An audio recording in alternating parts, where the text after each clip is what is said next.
जाओ, मार कर आओ उसे। अब देखिएगा, आपको दिखाएंगे हम सखावीर का मृतदेह।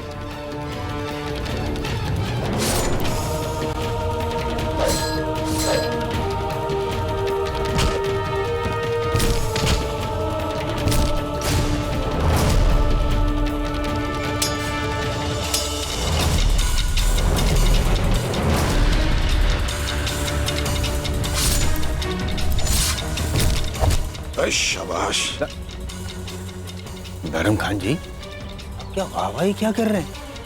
हमें तो लग रहा है बैरम खान जी, तनाव भरी स्थिति के कारण आपके मस्तिष्क पर असर पड़ा है। चुप रहो सुल्तान। अरे हमें क्या चुप करवा रहे हैं? हम तो कहते हैं आपके विशिष्ट सैनिकों को बुलवाइए, वहां पे भिजवाइए और सखावीर को हमेशा के लिए करवाइए। ओह सुल्तान, खामोशी से हमें देखने दीजिए। ऐसी शानदार तलवारबाजी बार बार कहाँ देखने को मिलती। बस सुभान अल्लाह।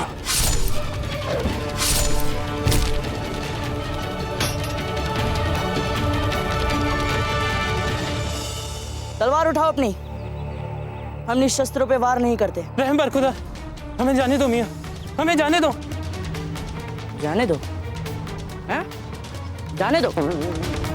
यदि हमारी तलवार से बचना चाहते हो तो कहिए, दोबारा कभी बच्चों को दास बनाने के लिए हमारी धरती पर पाँव नहीं रखोगे। कभी नहीं, कभी नहीं। चलो उठक बैठक करो।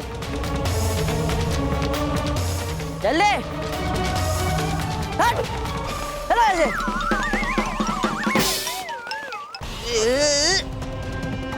देखा देखा आपके ये शेख जो स्वर्ण मुद्राएं लुटा रहे थे, कैसे सर पर पांव रखकर भाग रहे हैं? देखा आपने? फिर भी प्रशंसा कर रहे हैं आप हमारे शत्रु की। तारीफ नहीं कर रहे हैं राव सुल्तान, बल्कि हम तो खुशी का इजहार कर रहे हैं। जो एक अकेली जान इतने सारे सिपाहियों को मारने की हिम्मत रख सकता है, आज अल्लाह ताला ने ऐसे सूरमा के साथ लड़ने का मौका अता किया हमें। चलिए,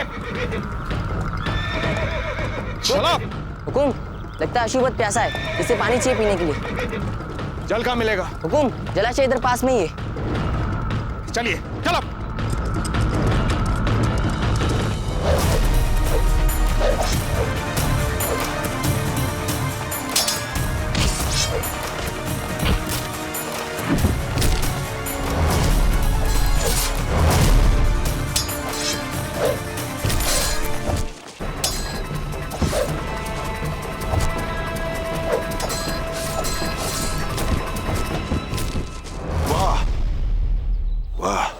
अब ऐसे ही प्रशंसा करते रहिएगा और एक एक करके वो सारे सैनिकों को मार के हमारा खेल समाप्त कर देगा। खेल तो अब शुरू हुआ है राव सुल्तान। जैसे शुरू इसने किया है, लेकिन खत्म हम करेंगे। अच्छा, इससे पहले कि इसके वालिद उदय सिंह यहाँ तक पहुंचे, हम इस बेचारे का कीमा बना चुके होंगे। किसकी माँ? कीमा होते हैं ना, गोश्त के बिल्कुल छोटे छोटे टुकड़े। सखावीर हमारे चारों खाने चित कर रहे हैं और आपको खाने की सूझ रही है।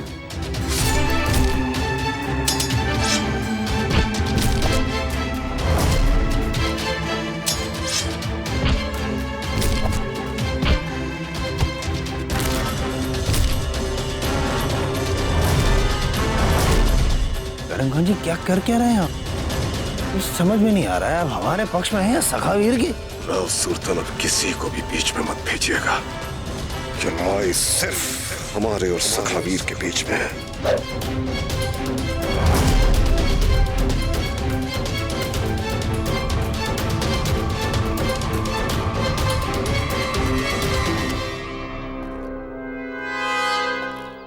सैनिक, हमने कहा शीघ्र इन्हें पानी पिलाइए। हमारे पास समय नहीं है। चले, हमारे अश्व को इधर लेके आइए। हुकुम, हम चल रहे हैं ना आपके साथ। हमारे पास किसी की प्रतीक्षा करने के लिए समय नहीं है। आप अपने अश्वों को पानी पिलाकर बाद में हमारे पीछे आ जाइएगा। चलिए, हमारे अश्वों को बाहर लेकर आइए।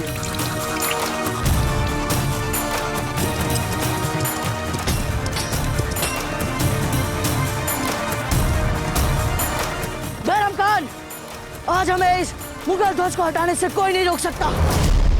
बरखुरदार, तुम जिस परचम को गिराने की बात कर रहे हो, वो हमारा परचम है। और जाहिर है उसे हटाने से पहले तुम्हें हमारा मुकाबला करना होगा, बैरम खान का। सावधान!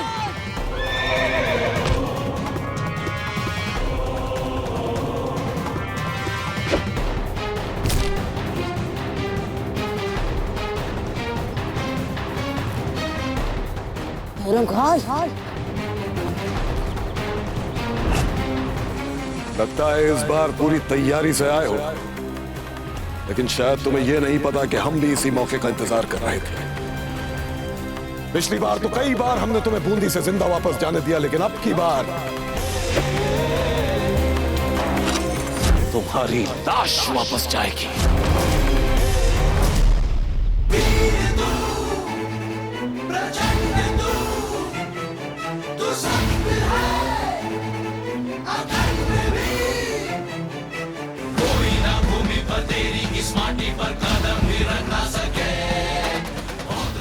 सौगंध है हमें इस मिट्टी की। बैरम खान, उस बार तो हम तुम्हारे इस ध्वज को यहां से हटा नहीं पाए, किंतु इस बार हम इसे अवश्य हटाएंगे।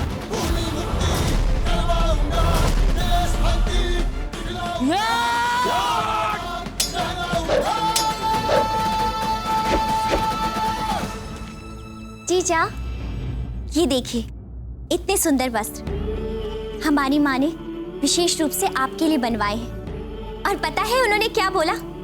कि आप जब ये पहनेंगी आप ये वस्त्र खूब फबेंगे। जीजा, जीजा, क्या बात है, हमने आपको इससे पहले कभी भी इतना चिंतित नहीं देखा है। क्या बताए सच्चा बेना, यदि हम बता पाते तो अवश्य बताते आपको। परंतु जीजा, राणा जी तो इससे पहले भी कई युद्धों में गए हैं। आप यूं ही इतनी चिंता कर रही हैं, और अभी तो वो एक साधारण से अपराधी को पकड़ने गए हैं। ध्यान से सज्जा जीजा, आप विरोधी को कम आंकने की भूल मत करना,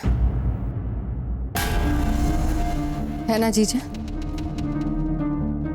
हमने कोई अनुचित बात तो नहीं कही थी?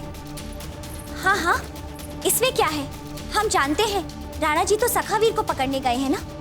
आप नहीं जानती सच्चा जीजा, सखावीर एक पूरी सेना को साफ कर देते हैं और वो अपने विरोधी को कभी नहीं छोड़ते, फिर उनके सामने कोई भी क्यों ना हो। अब ऐसे में राणा जी और सखावीर एक दूसरे के सामने आ गए तो एकलिंग जी ही जाने कि कौन बचेगा। और एकलिंग जी, इसका मतलब राणा जी के जीवन पर संकट के बादल छा सकते हैं। वही तो हम कह रहे हैं, ऐसे में कुंवर प्रताप भी उनके साथ नहीं है। हे भगवान! जीजा, कहाँ है कुंवर प्रताप? और हमने तो सुना है कि राणा जी ने अपने साथ सेना तक ले जाने के लिए मना कर दिया था, और अब कुंवर प्रताप भी नहीं है। हमें पता होता तो हम हट करके उनको कहते अपने साथ सेना लेके जाइए, परंतु कोई बात नहीं, हम कुंवर प्रताप को उनके पास भेज देंगे। और हमें पता है राणा जी तो उनको ना भी नहीं कहेंगे, है ना जीजा? नहीं कहेंगे ना? ना कुंवर प्रताप तब जाएंगे ना जब वो महल में हो।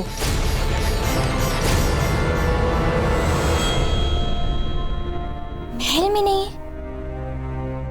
फिर कहाँ है? कुंवर प्रताप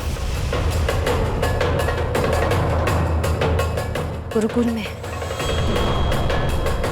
खमागढ़ी महारानी सा, खमागढ़ी रानी सा, रावत जी सभी सामंतों सहित आपसे मिलने के लिए आ चुके हैं महारानी सा। रावत जी और सभी सामंत हमसे क्यों मिलने आ रहे हैं? जैसे सज्जा जीजा और हमारे मन में प्रश्न घुमड़ रहे हैं, हो सकता है वैसे ही रावत जी और हमारे सामंतों के मन में भी प्रश्न घुमड़ रहे हैं।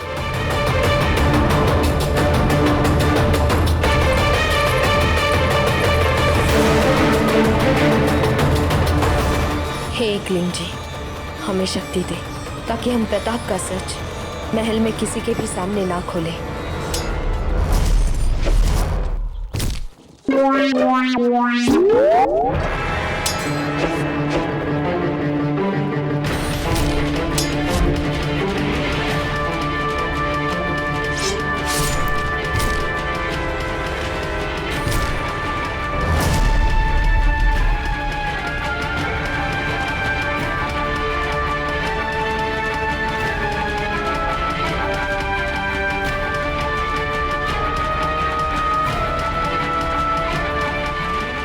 ध्यान भंग युद्ध में सफलता के लिए सीखने योग्य महत्वपूर्ण बात।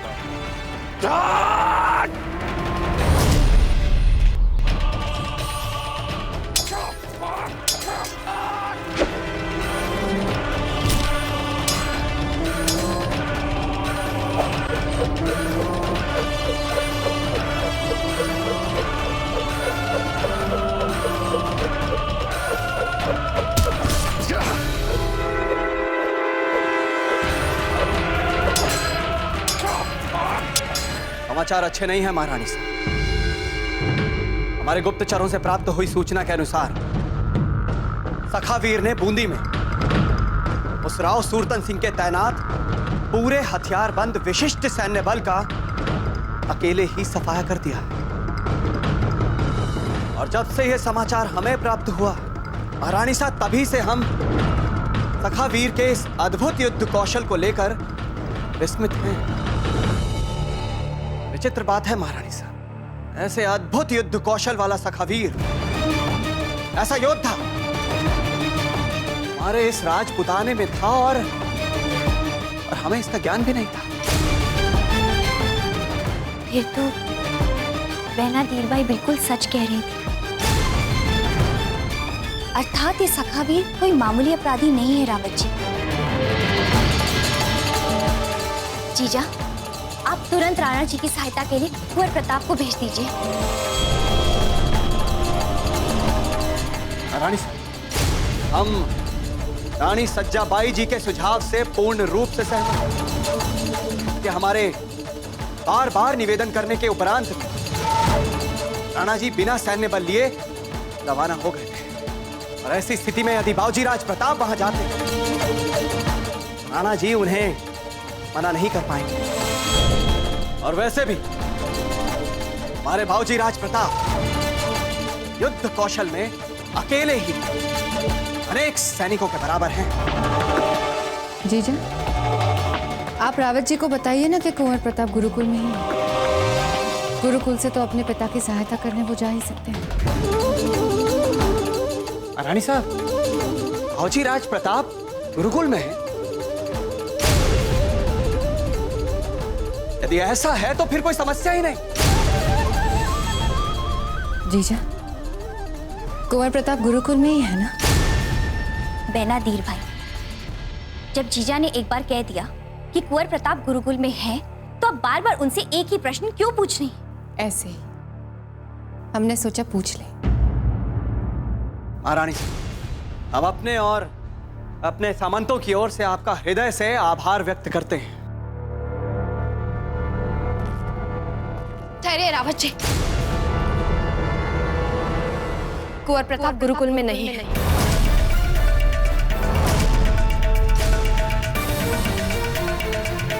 रानी साहब, यदि बाबूजी राज प्रताप गुरुकुल में नहीं है तो फिर कहां है? जीजा, आपको निश्चित रूप से पता है ना कि कुंवर प्रताप कहाँ है? हाँ जीजा, बताइए। बस बस कीजिए। हम महारानी हैं मेवाड़, और हम यहाँ किसी को भी ये बताने के लिए बाध्य नहीं हैं कि इस समय हमारा पुत्र कहाँ है। हम पूजा कक्ष में जा रहे हैं। कोई भी वहां हमारे एकांत और शांति में भंग नहीं डालेगा। जीजा, वो तो ठीक है, परंतु राणा जी की रक्षा का क्या होगा? जीजा! रानी साहब, आप राणा जी की बिल्कुल भी चिंता ना करें। हम स्वयं तत्काल अपने विशिष्ट सैन्य बल को लेकर राणा जी की ओर रवाना हो रहे हैं।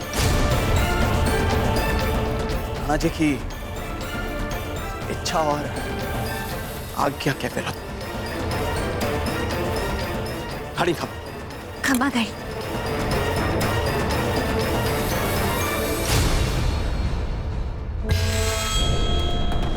ये तो सारी बात ही पलट गई।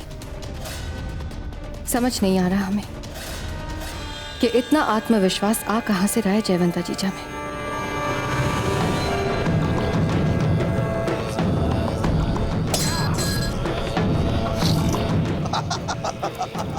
आजा, ले ले ले ले ले ले। तुम राजपूतों में होगा निहत्तों पर वार न करने का चलन, मगर हम मुगलों में ऐसी कोई बंदिश नहीं है। हम अपने दुश्मन पर हर हाल में वार कर सकते हैं, हर हाल में। ये बात तो शायद तुम्हें यहां आने से पहले पता होगी ना सखावी। अपनी औकात से बहुत ऊंचा उड़ने लगा था तू। शायद भूल गया था कि हम मुगल हैं, मुगल सारी दुनिया पर फतेह करने का ख्वाब रखते हैं। फिर तू चीज ही क्या है? क्या चीज है तू?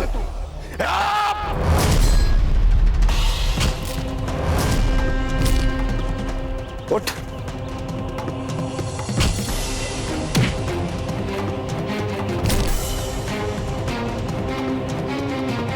उठ, उठ।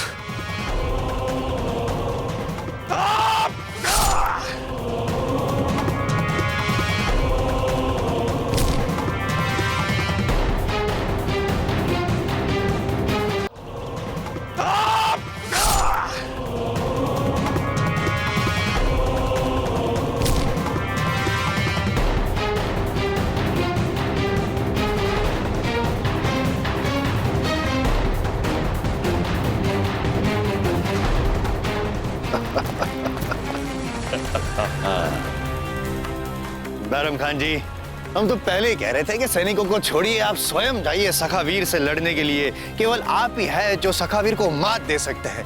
देखा, मार दिया। जी बावड़ हो गए हो। तो बैरम खान जी, हमें लगता है यहाँ से चलना चाहिए हमें। उदय सिंह आएंगे और वो सखावीर के शव को लेके जाएंगे। आप चलिए। रुक जाओ राव सुल्तान, पहले सखावीर के चेहरे से फरेब का नकाब तो हटा दे। हाँ हाँ, अवश्य अवश्य। देखिए देखिए, हमें भी दिखाइए।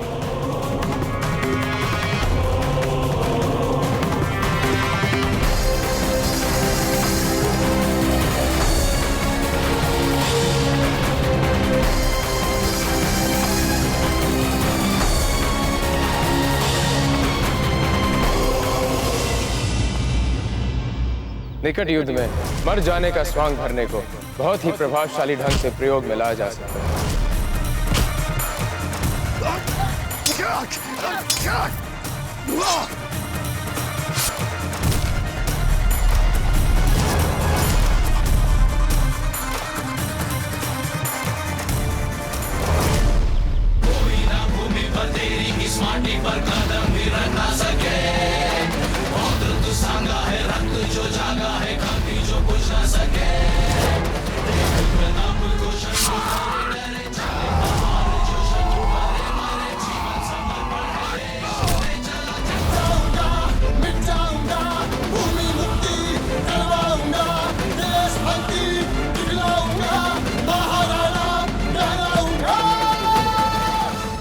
ऐसे और भी मज़ेदार वीडियो के लिए हमारे चैनल को लाइक, शेयर और सब्सक्राइब करें।